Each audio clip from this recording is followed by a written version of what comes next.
The Navajo Skinwalkers, the witches of the Southwest. In the Navajo culture, a skinwalker is a type of harmful witch who has the ability to turn into, possess, or even disguise himself as an animal. This witch is called a Yi Nalda Lushi by the Navajo, which translates to "with it he goes on all fours." It is just one of several types of Navajo witches, and is considered the most volatile and dangerous. For the Navajo people, witchcraft is just another part of their spirituality and one of the ways of their lives.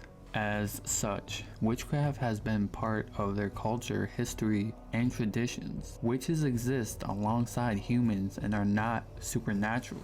The Navajos believe that there are places where the powers of both good and evil are present, and those powers can be harnessed for either.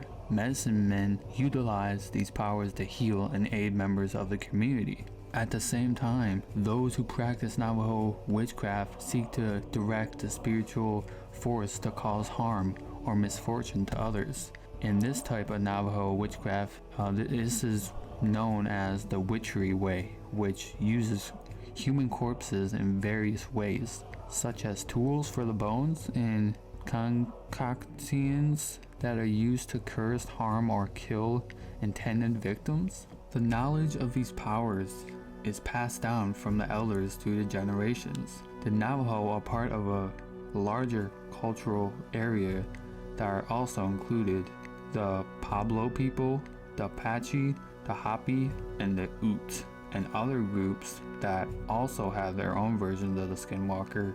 Each include a malevolent witch capable of transforming itself into an animal.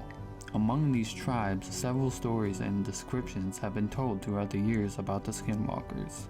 Sometimes these witches evolved from living as respected healers and or spiritual guides who later chose to use their power for evil.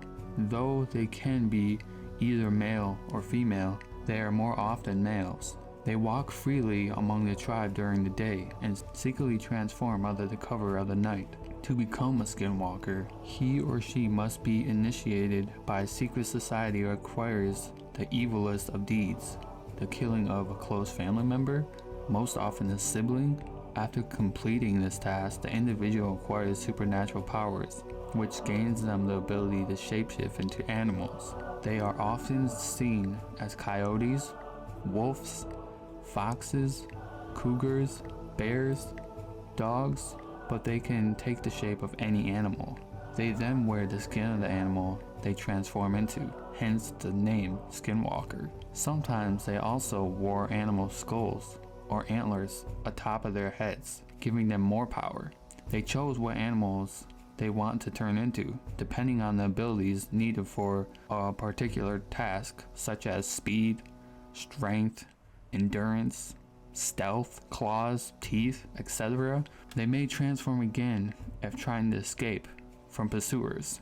Because of this, the Navajos consider it taboo for its members to wear the pelt of any predator animal. However, sheepskin, leather, and buckskin are acceptable. The Skinwalker can also take possession of the body of human victims if a person locks eyes with them. After taking control, the witch can make its victims do and say things they wouldn't otherwise. Only they were shapeshifters.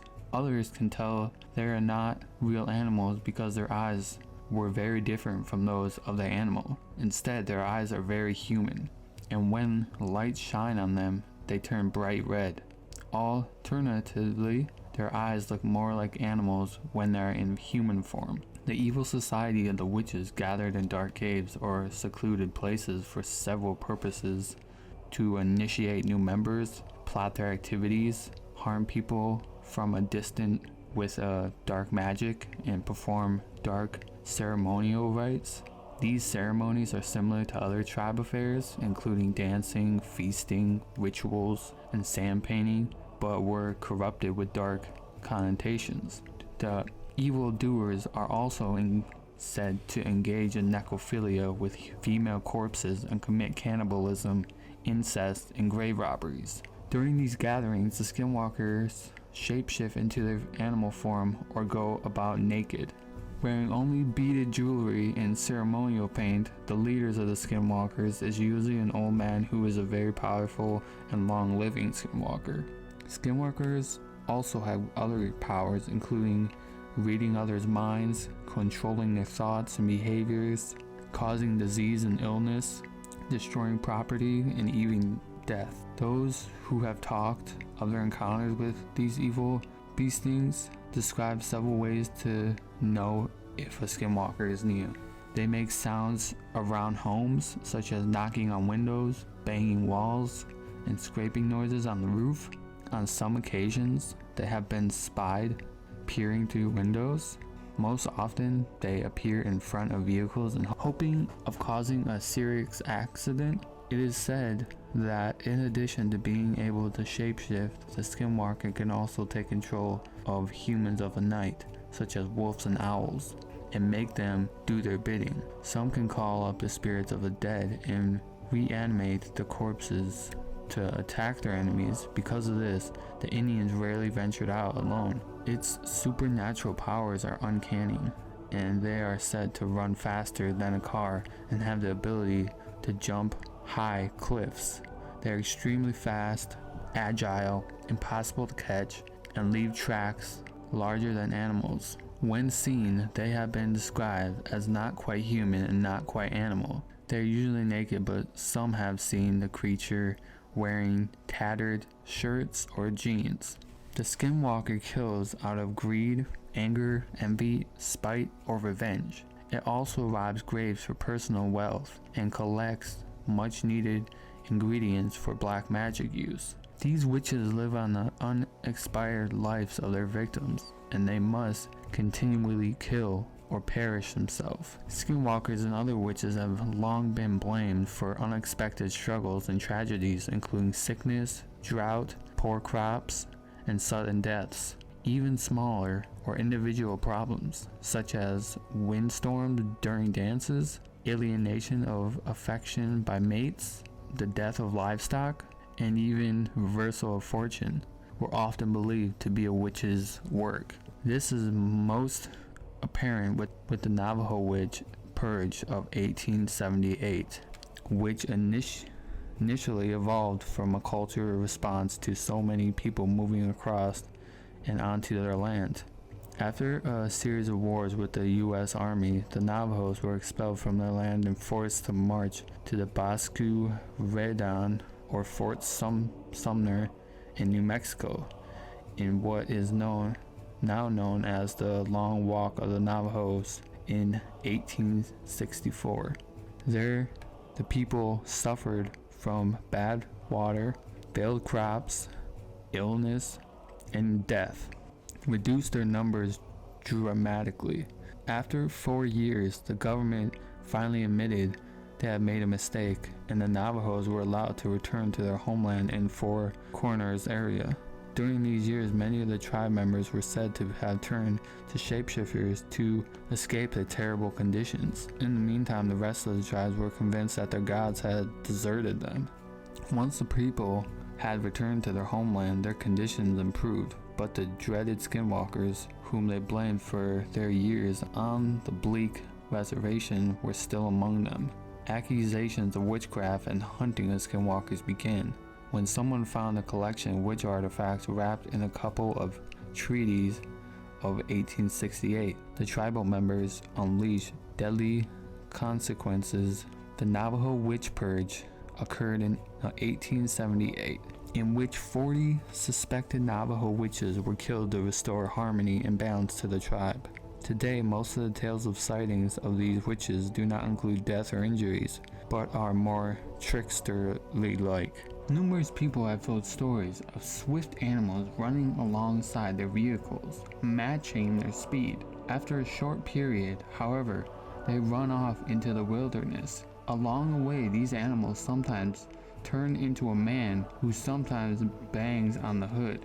Another story tells of a man making repairs on an old ranch home when he heard loud laughter from the nearby sheep pen.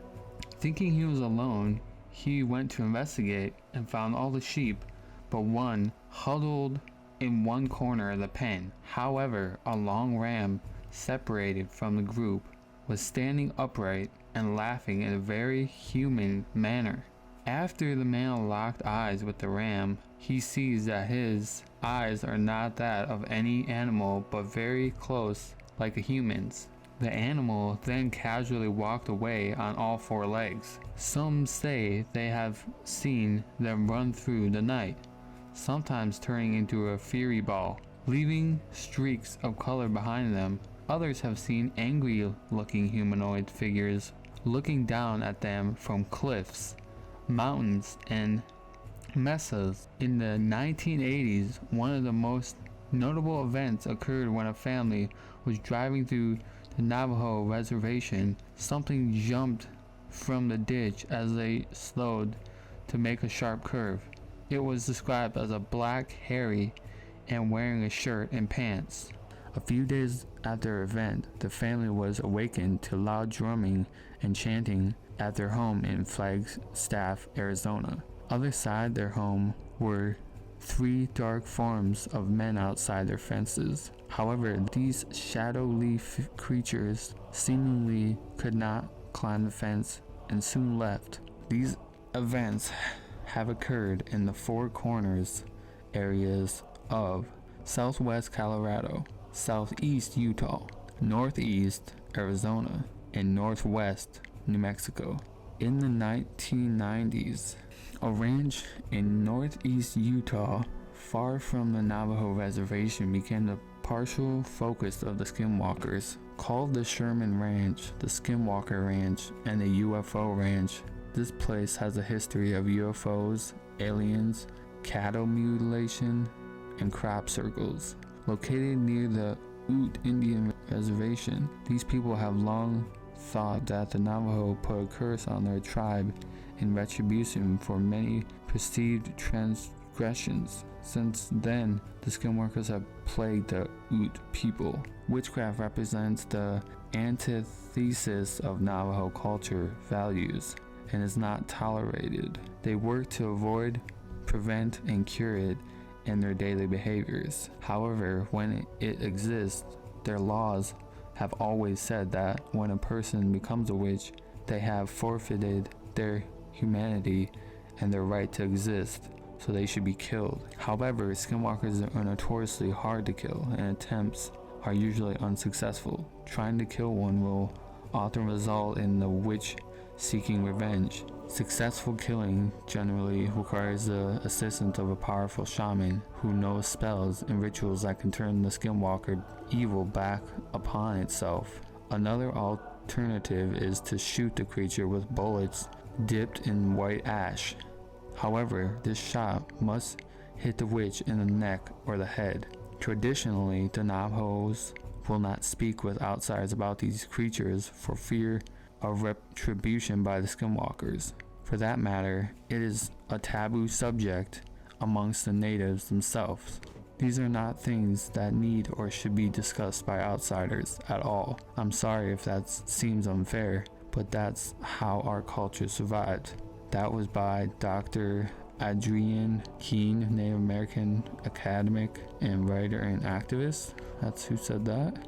Alright guys, I hope you guys enjoyed that. That was some skinwalkers. I hope you guys enjoyed. If you did, make sure you give it a thumbs up. I just want to give a shout out to everyone that's been watching my content and enjoying it. I love you guys. If you guys have any recommendation videos, just let me know down below and I will look up all the information I need to make a video for you guys.